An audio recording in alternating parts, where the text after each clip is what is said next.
Hello everyone, আসসালামু আলাইকুম। Learn ICT বিডির পক্ষ থেকে নতুন আরেকটি ভিডিওতে সবাইকে স্বাগতম।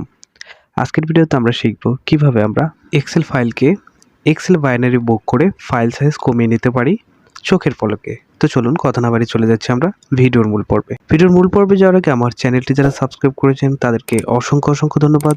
আর যারা এখনও চ্যানেলটি সাবস্ক্রাইব করেননি দয়া করে চ্যানেলটি সাবস্ক্রাইব করে নেবেন।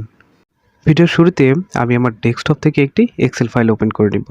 তো এক্সেল ফাইলটা ওপেন করার আগে আমি দেখিয়ে দিচ্ছি এই ফাইলটির বর্তমানে যে সাইজটি রয়েছে সেটা কতটুকু।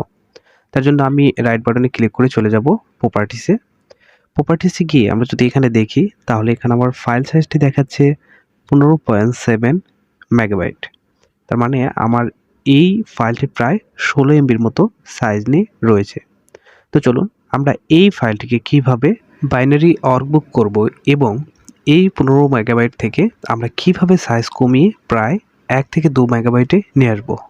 তার জন্য আমরা কি করব, শুরুতে এই এক্সেল ফাইলটি ওপেন করে নিব। তো আমরা যখন এরকম ফাইল ওপেন করতে যাব সেক্ষেত্রে আমাদেরকে ফাইল ওপেন করে মাথায় হাত দিয়ে বসে থাকতে হবে প্রায় মিনিট খানের মতো। যদি কম্পিউটারের কনফিগারেশন হাই হয় সেক্ষেত্রেও আপনাকে 20 থেকে 25 সেকেন্ড ওয়েট করতে হবে, কারণ এটা অনেক বড় একটি ফাইল। এই মাথায় হাত দিয়ে বসে থাকা এবং 20 থেকে 25 সেকেন্ড যেন আমাদের অপেক্ষা করতে না হয়, সেক্ষেত্রে আমরা এই এক্সেল ফাইলটা যদি বাইনারি বুকে পরিণত করি আমাদের মেগাবাইটটাও কমে যাবে এবং ফাইলটি দ্রুত ওপেন হবে, যেখানে আমরা নতুন ফাইলের মতো কাজ করে সময় অপচয় রোধ করতে পারবো। দেখুন আমাদের কিন্তু ফাইলটা ওপেন হতে কতটা সময় লেগে গেল সেটা আমরা নিজের চোখেই দেখলাম। তো এখন আমরা বাইনারি করতে গেলে আমরা উপরে যে ফাইল অপশনটি রয়েছে এই ফাইল অপশনে চলে যাব। ফাইল অপশনে যাওয়ার পরে আমাদের সামনে এরকম একটা উইন্ডো চলে আসবে। নিচের দিকে আমরা যদি একটু দেখি সেভ অ্যাজ অপশনটি রয়েছে, এই সেভ অ্যাজ অপশনে একটা ক্লিক করে দিব। দেন আমরা এখান থেকে ব্রাউজার অপশনটি সিলেক্ট করে নিব। নিচের দিকে যে ব্রাউজার অপশনটি রয়েছে এখানে একটা ক্লিক করে দিব। এখানে একটা ক্লিক করে দেওয়ার পরে আমাদের সামনে এরকম একটা উইন্ডো চলে আসবে। তো এখন এখানে দেখাচ্ছে ফাইল নেম। তো আমি এই ফাইলটি একটু রিনেম করে নিচ্ছি যেন আমাদের ফাইলটি খুঁজে পেতে সুবিধার হয়। এখানে আমি ফাইল 2 দিয়ে দিলাম। দেন সেভ অ্যাজ টাইপে গিয়ে আমরা এই পাশের এখানে একটা ক্লিক করে দিব এবং এখান থেকে তৃতীয় যে অপশনটি রয়েছে এক্সেল বাইনারি ওয়ার্কবুক, আমরা এটা সিলেক্ট করে দেব। তো এটা সিলেক্ট করে দেওয়ার পরে আপনি আপনার সুবিধার মতো সেভ অ্যাসের লোকেশন যেটা রয়েছে সেটা সিলেক্ট করে দিবেন। তো এখান থেকে আমি সেভের লোকেশনটা সিলেক্ট করে দিচ্ছি আমার ডেস্কটপে যেন আমি এটি দ্রুত খুঁজে পাই। তার জন্য আমি এখান থেকে ডেস্কটপটা সিলেক্ট করে দিব। তো এখান থেকে আমি ডেস্কটপটা সিলেক্ট করে দেওয়ার পরে নিচের দিকে যে সেভ বাটনটি রয়েছে এই সেভ বাটনে একটা ক্লিক করে দিব।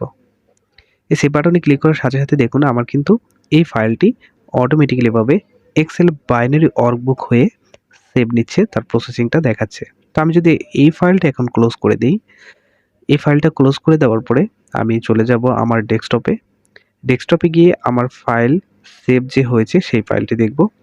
দেখুন এই যে আমার এই ফাইলটি কিন্তু অল ডাটা 2 নামের সেভ হয়েছে এবং এটির সাইজ যদি আমরা এখন দেখতে যাই তার আগে আমি উপরের ফাইলটির সাইজটা আবারও দেখে নিচ্ছি।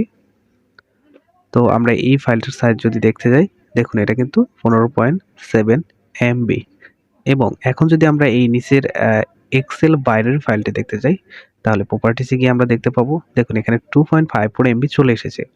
কোথায় 16 MB এবং কোথায় 2.54 MB। তো এইভাবে আপনি আপনার ডেস্কটপ অথবা ল্যাপটপ থেকে এক্সেল ফাইলের সাইজ কমিয়ে নিয়ে আসতে পারেন বাইনারি ওয়ার্কবুক করে। তো এই ছিল আজকের ভিডিওটি যদি ভালো লেগে থাকে চ্যানেলটি সাবস্ক্রাইব করবেন, পাশে থাকা বেল আইকনটি প্রেস করে দিবেন নেক্সট ভিডিওর জন্য। ধন্যবাদ সবাইকে, আসসালামু আলাইকুম।